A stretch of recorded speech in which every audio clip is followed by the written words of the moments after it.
The Lakers were a disaster last season, collapsing in the first round despite being the third seed with 50 wins. Their response was unprecedented, a $10 billion ownership change with Jeanie Buss stepping aside. This wasn't just your typical front office shakeup. We're talking about the biggest ownership transfer in sports history. The NBA had never seen anything like it. The iconic Buss family relinquishing control after 4 decades and 10 championships. Rumors swirled about power struggles behind the scenes, with Jeanie reportedly clashing with the front office over the direction of the franchise. The new ownership group, led by billionaire Mark Walter, promised to restore Lakers' excellence and bring championship basketball back to Los Angeles.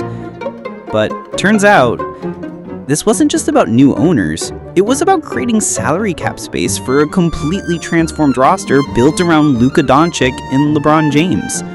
Star power looks great on paper, but we've seen this movie before.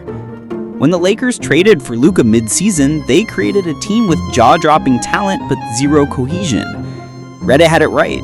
This team had star power but no structure. The Davis for Luka swap was a blockbuster headline that didn't solve the fundamental issue of how these pieces actually fit together. Basketball isn't fantasy sports. You can't just collect the best names and expect championship results. Just look at the 2021 Nets, for example. They failed due to injuries and chemistry issues with underlying problems with their bench. Think about it. Even Magic needed Kareem. Even Jordan needed Pippen, and apparently, even Luka needs more than just sharing the court with LeBron James. The 50-win regular season masked deeper problems that Minnesota brutally exposed in the playoffs. The Lakers' defense crumbled against Minnesota, especially around the rim where they'd been vulnerable all season. Anthony Edwards attacked the paint at will, making the Lakers look slow and disorganized. Those defensive issues weren't accidents. They were design flaws in how the team was built. Remember the Hayes experiment that fizzled out after just 12 games? Or that Williams physical that went sideways right before the trade deadline? These weren't just bad breaks, they were symptoms of a team trying to patch holes instead of building foundations. The front office finally got the message. Superstars need structural support, not just fellow big names. Now they're pivoting to something more sustainable. A team with defined roles, defensive specialists, and players who complement rather than duplicate each other. The Ayton signing addresses their interior problems, bringing rim protection they desperately needed last season. Marcus Smart brings the perimeter toughness they lacked, someone who can harass opposing guards for 94 feet.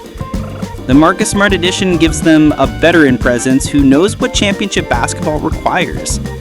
But here's where things get interesting. All these moves still leave a glaring hole in their armor. For all their spending and reshuffling, the Lakers still don't have that critical 3-and-D wing.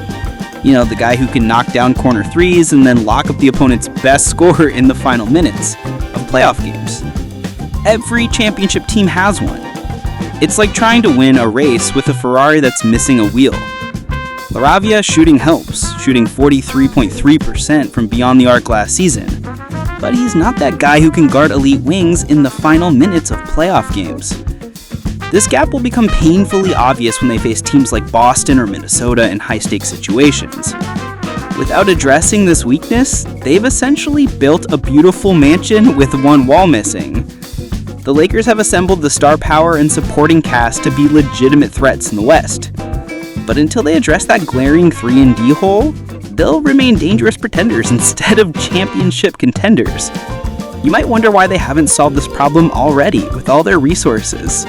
Truth is, these players are basketball's most precious commodity. Everyone wants them. Few teams have them. Just look at how Boston dominated with Jaylen Brown and Jason Tatum, or how Miami keeps finding these gems in players like Caleb Martin. The Lakers are reportedly eyeing several trade options before the deadline, but quality 3-and-D wings don't come cheap. They might need to sacrifice future draft capital, something they've been hesitant to do after the Davis trade depleted their assets. Remember when they let Dorian Finney-Smith go this season because they weren't willing to pay him and badmouthed him so that other teams wouldn't pouch him in free agency? That decision might come back to haunt them in crucial playoff moments when they need someone to slow down Kawhi Leonard or Kevin Durant. Until they fill this critical gap, the Lakers are like a puzzle missing its final piece. Tantalizing, but incomplete.